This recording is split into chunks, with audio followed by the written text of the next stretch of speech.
안녕하세요. 레버리지랜드에 오신 것을 환영합니다. 오늘은 우리 조카가 감기 기운이 심해서 이모인 제가 대신 나왔습니다. 처음이라 실수가 많더라도 부디 예쁘게 봐주시면 감사하겠습니다. 그럼 시작하겠습니다.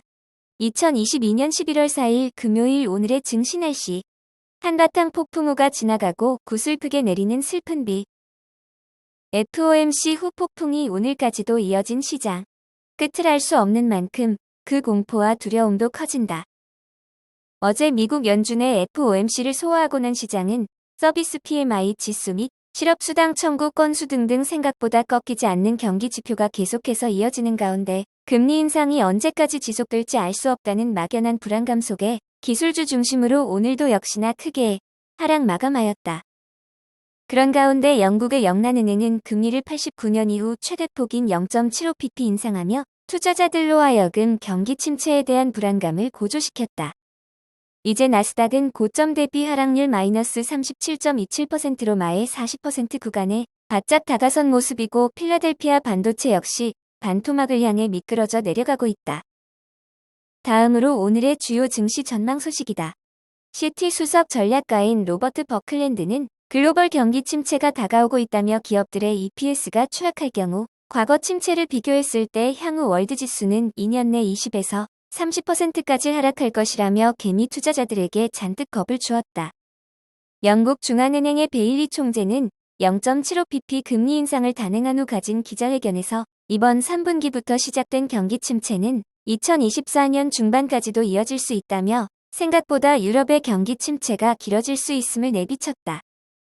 하지만 리솔츠 운영의 창업자 조시 브라운은 매년 연말이 다가올수록 투자하기 좋은 시점이고 중간선거 이후에는 역사적으로 주식시장이 긍정적이었었다며 지금이야말로 매수 타이밍이니 쫄지 말고 적극적으로 투자할 것을 추천했다.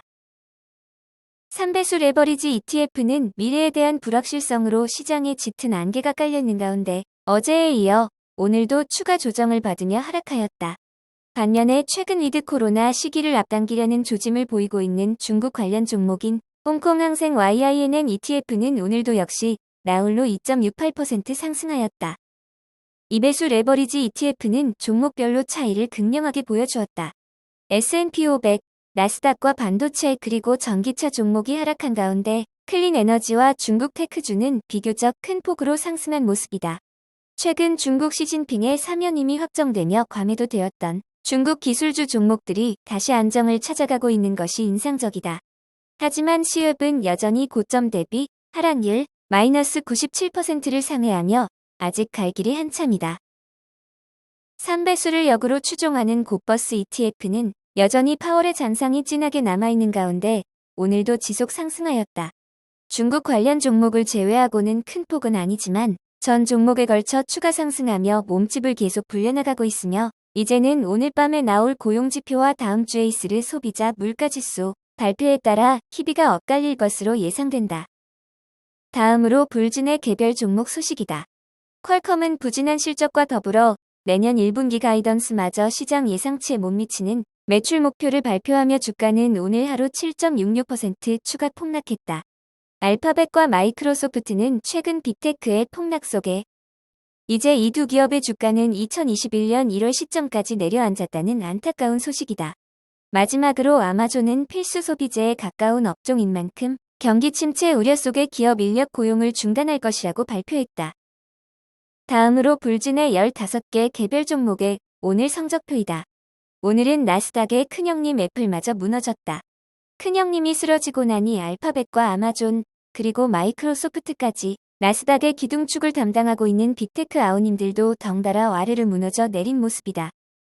이와 반해 엔비디아와 AMD를 중심으로 반도체 종목들은 비교적 선방하였지만 기대에 못 미치는 실적을 발표한 퀄컴이 오늘 하루에만 7.66% 하락하며 불지의 부진을 주도했다. 빠질 만큼 빠진 것 같은데 계속해서 또 빠지고 또 빠지는 빅테크. 매크로 환경이 나쁘다고 해서 기업이 추구하고 있는 방향성과 가치까지 훼손되는 것은 아니다. 4차 산업혁명 시대를 차분히 준비하고 있는 빅테크 기업들. 지금은 잠시 움츠려 있지만 상승장이 찾아왔을 때 가장 먼저 물이 차들어올 종목들 또한 빅테크 기업들일 것이라고 확신한다. 바닥이 가까워진 만큼 그 반등 시점 또한 멀지 않았다고 생각한다. 오늘의 추천 종목은 브라질 기업인 스톤코이다. 스톤코는 브라질의 대표 결제 플랫폼 기업으로 2018년 미국 나스닥 시장에 상장되었으며 워런 버핏의 버크셔 해서웨이도 일찌감치 보유하고 있는 유망 종목이다.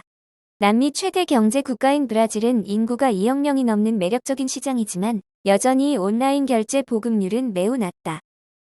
그래서 남미의 페이팔을 꿈꾸는 스톤코가 개척할 영토 또한 매우 넓다고 생각하기에 최근 브라질의 대통령이 바뀌면서 브라질 관련 종목들이 관심을 받는 가운데 오늘의 텐버거 후보 종목으로 브라질 대표 핀테크 기업인 스톤코를 자신있게 추천해본다. 많은 초보자들은 공상과학 속 순간이동처럼 과정과 시간을 무시한 채 부자가 되길 꿈꾸지만 결코 그런 부자는 없다. 시간을 관리해야 한다. 그 시간이 1년이 걸릴지 2년이 걸릴지 10년이 걸릴지는 아무도 모른다. 하지만 확실한 것은 근로소득으로 생계를 유지하며 투자를 꾸준히 해나간다면 분명 부자라는 종착역에 도착할 수 있을 것이다. 결국 투자는 시간을 관리하는 것이다. 우리가 아는 수많은 부자들도 그저 버티듯 시간을 관리했을 뿐이다. 들쭉날쭉한 경제 환경에 너무 매몰되지 말자.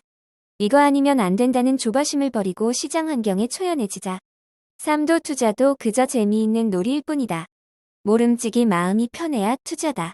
지금 내 마음이 불편하다면 나의 투자 그릇이 아직 그것밖에 안 된다는 것임을 깨우치자. 쫄리면 죽는 거고 자신 있으면 계속 나아가면 되는 것이다. 연준이 경기 침체 앞에 태연한 척 연기하고 있지만 네가 쫄리나 내가 쫄리나 어디 한번 해보자. 아쉬울 거 없는 놈이 결국 승리한다. 조급하고 초조한 사람보다는 여유 있는 사람이 매력있다. 마음에 여유가 넘치는 투자자가 되자. 오늘 이모인 저와 함께한 시간 어떠셨나요? 부족한 영상을 끝까지 함께 해주셔서 감사드립니다. 그리고 레버리지랜드를 아끼고 사랑해주셔서 감사합니다. 동트기 전에 새벽이 가장 어둡다고 했습니다. 터널 끝 눈부신 햇살이 코앞에 온 지금 희망을 버리지만큼 저와 함께 달려나가셨으면 좋겠습니다. 저의 주린이 일기는 내일도 계속됩니다. 영상이 도움이 되셨다면 구독, 좋아요, 알림 설정 부탁드려요. 감사합니다. 모두 부자 되세요.